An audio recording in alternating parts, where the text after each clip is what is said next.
Yeah, my brother. So up on the situation of things now in the country. So that's why at times I keep wondering where this country is tilting to with the massacre and the government. Each time most of my people are in how do we hold our government responsible? Well, I think I know the youths may be angry with what I'm gonna say, but I mean what I say. I'm a man that dwell in reality. Uh, Government, are they contributing to the problem? Yes. The youths, the youths are one of the major problem we have, and I'll tell you why. Look around you. You hardly we have youths discuss on things that has to do with Nigerian government. You hardly see youths discuss things that has to do with our country. What is the most common thing you hear youths discuss about? Premier League, Champions League, Davido and Burna Boy, who is richer? What kind of car Davido has? Omotola and Genevieve, who is richer? Angela Okolo and Angela Okore and Destiny Tuko, whose ass is bigger? Who has the original ass and whose ass is fake? Those are the things that the youths talk about. I agree with you. Social media, all they do is show boobs. Youths, all they want to see, okay, BB Niger. Those are the things that are taking the mind of the youths. Look at what happened yesterday in Benue State. You hardly see. I was shocked yesterday. I was sitting in a bar drinking, and all they're discussing is about Israel And and Iran. Iran. Yeah, yeah. Oh, that's what they were talking about. They have the details, but nobody. I can tell you, there are a lot of youths that don't even know where Benue State is. Now you have that massacre, but because they felt like it's not in their doorstep, they don't discuss stuff like that. Okay, now whenever anything happens, guess what the youths call the president? They don't even understand how the government works. They don't even understand how government works. That they have like a councillor, local government chairman, House of Assembly, governor, senators before the president. Even in a local village, you see their road bad, they will call Tinubu. Even any minor stuff, they'll be calling the president. That's why I tell you the youths are long gone. They don't understand that they're supposed to be that they have that government have its branches from federal, state to local. They don't know all those things. All they want to know is Messi and see Ronaldo. Now who know pass? Now who play ball pass? Now who get money? Who get that trophy pass? Ezioku, the truth is that in as much as freedom of speech is our civil right, most people do not know, and they don't know how to express themselves, even when it comes to do with freedom of speech. Nke a bụ nke bụ eziokwu. My brother, your points are very factual, and these are what is happening right now in this our present country, this generation. What do you think should be done? What do you exactly think the youth should do? What should they forsake and do the right thing? First of all, the youth they need to wake up because you cannot have a solution without knowing what your problem is. For example, 3 days ago I was at the barber's shop trying to have a haircut, and six guys, young men, were sitting over there playing video game. So I asked them, and this is between 9 a.m. to 10 a.m. In And the then morning, in the morning, I asked them, I said, do y'all pay money to play this video game? They say yes. I said, do y'all make money for playing this video game? They said no, but they pay money. So I said, so y'all practically woke up, took a shower, came down to this place, paying money to waste your life. I said, because that thing you're playing is not even gonna be, it's not even productive, it's not even giving you money. But the same youths, if you tell them go do conductor business, they will say over my dead body. Go learn how to do you guys listening? The go youth. go learn how to do shoemaker over my dead body. Look around you. There's money in tailoring business. Everybody That's is sewing absolutely. clothes. Now our country, Africa, is beginning to wake up where we're now patronizing our own sewing and all those material, African attire. Not too many people is wasting their money on what I'm wearing. Look what you're wearing now. Yeah, I made it here. I made it in Nigeria. A lot of people Good will tailor. not know that this is made like locally, like by our local tailor. Yeah, it fits, right? Yeah, it feels good. Look how good you look. They don't know, and that's one of those things. Youth, if you can start learning how to go learn handwork, all these countries we wish to be, they're not better than Nigeria. It's just that the youths of these days, they just want free money. The government cannot do everything for you. The government can assist by providing the basic amenities. That's all they have to do for you. Now the rest is on you. I mean, look at all these universities. So many people serving, admission, jam, everybody going in. What infrastructure you think those people? Where you think they're gonna be working? All those people. That's why I'm telling people to go and start learning handwork, learn something, and then to even make it worse, the church are not even helping matters. The church, you mean the The household church, of God? religion has killed our country. But I'm glad the youths are beginning to wake up a little bit. But the religion on its own, Yeah. So please, 1 second. The religion, when you talk about religion, is it the Christendom, the Muslimdom, and or I'll use religion generally? I'll use the word religion generally. Okay. Look around you. Average African kid knows how to read Bible from Genesis to the last paragraph. Some of them can quote it. Some of them can speak in tongues. As early as Yeah. primary school, nursery school, they already know how to speak in tongues. They can quote all the Bibles. Go to China. China, at kindergarten, they're already teaching their kids how to operate on computers, how to put computers together. All the Western world, they start at a little age to teach the kids how to put things together, put cards together, put things together, little things they know how to do it. But in our own place, what do we teach our kids? Holy Baba Baba Baba, Holy Baba Baba Baba, Abwata Ana Wabata Ana Tabata, all those speaking in tongues and all that preaching and all that. Yeah, I That's remember. where we spend our I time. remember my primary school days where at times my teacher would ask us to draw bats and label it and things like that. But growing up as an adult, I haven't come across any situation where I need to draw bat and label it. Well, So yours is better. You drew bat. I drew grasshopper and label it. How does drawing grasshopper help me in my life? So they try. I don't know why, whether it's the education but they're always trying to confuse you with certain things.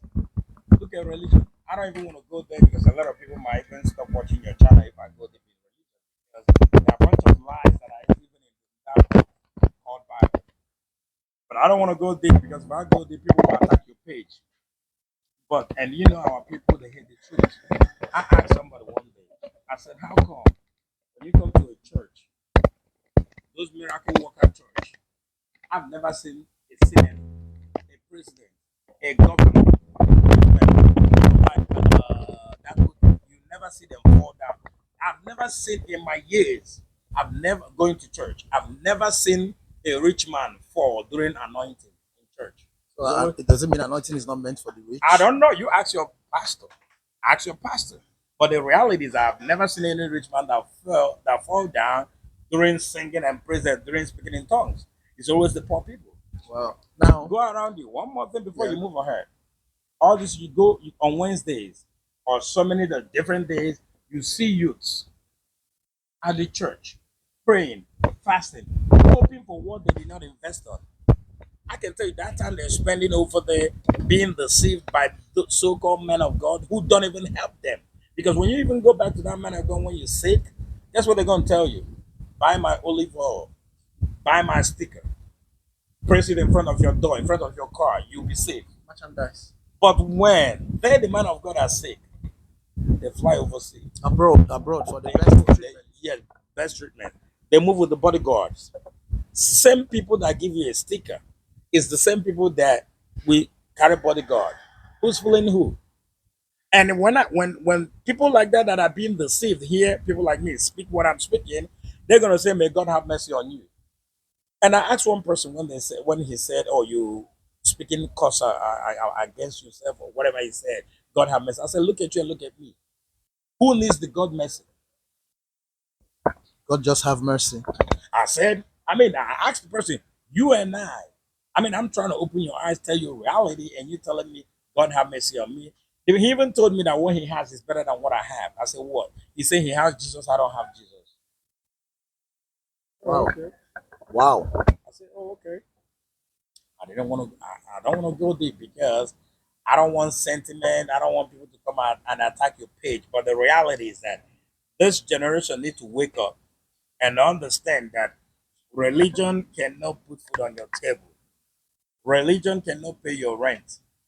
Religion cannot pay your salary. Religion cannot heal you.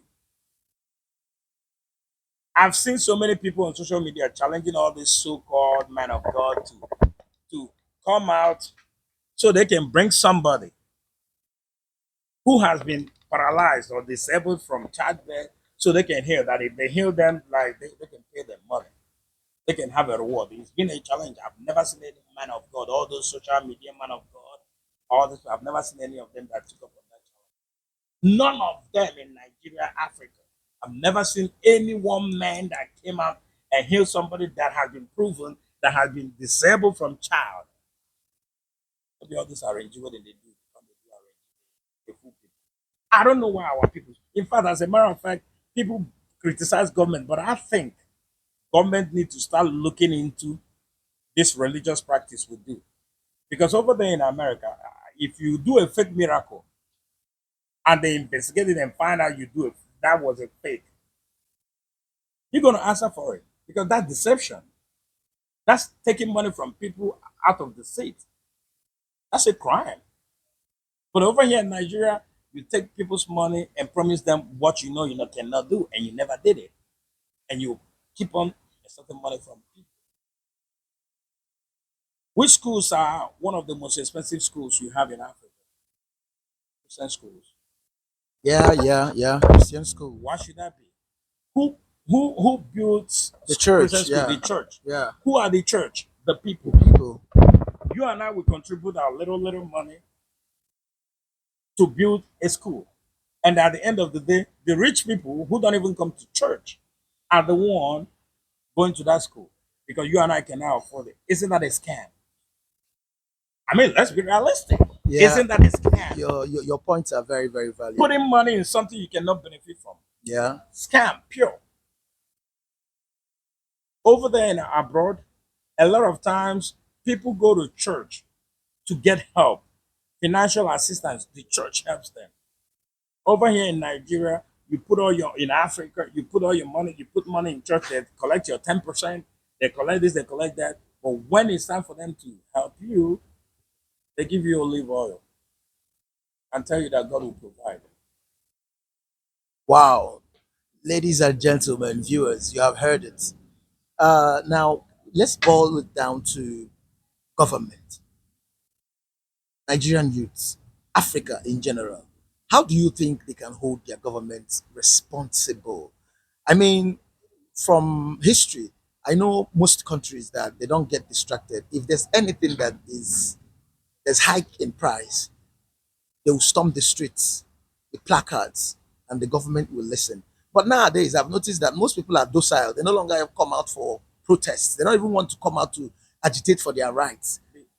Because the youth are so much engrossed with Champions League and TikTok big boobs, big ass. That's all that's their mind. They're not paying attention on what is happening around them. That's what the problem. Until the youths start understanding what is happening around them, besides what the fake life they see on social media, until they start paying attention to what is happening around them, and start knowing who to hold accountable, and stop blaming the federal government for everything. That's why I told you from the beginning that youths don't even know that their counselor has a responsibility. Local government chairman has a responsibility. Your state governor has a responsibility. But because our youths don't even know how government works, everything that happens, they blame the federal government. Everything they blame the federal government. That's why I said they need to come back and understand how government works. They need to take their eyes off the social media screen, watching all this nonsense. And I can tell you that the data that the youth spend on subscription, watching all these boobs, big ass, and all that, if they can start using them on doing online training for handwork, everything's on YouTube. Even the white, even the Western that don't even know how to cook a goosey soup, a lot of them learn how to cook it from YouTube. Exactly. So they're learning. A lot of Western people, I've lived in America for years. Some people, even plumbing work, they don't pay to go do all that. All they do is, okay, my sink is leaking. They will get on that, get on YouTube. How do I fix my sink? And everything is there. Even mechanic work. Some of them learn how to change oil, do an oil change through YouTube. But our youths, they don't watch it. They don't learn. They don't use their data to learn. All they do, use their data to do is to debate over Burna Boy and David who reach pass. Messi and C. Ronaldo, who get money and traffic pass. There's Netico's Nyash and Angelo Correa's Nyash. Which one big pass? Which one is more fame? That's what they do. Thank you so very much, Mr. John Tony. Mr. John Tony, And before we round it up, yeah, no disrespect to anybody I mentioned their name on this video, no disrespect. yeah, It's just like an illustration. It's just a way to teach that youths. I mean, Angela Okoro is a very beautiful lady. I like watching her movie. I've been watching her movie since childhood. What's the other girl's name?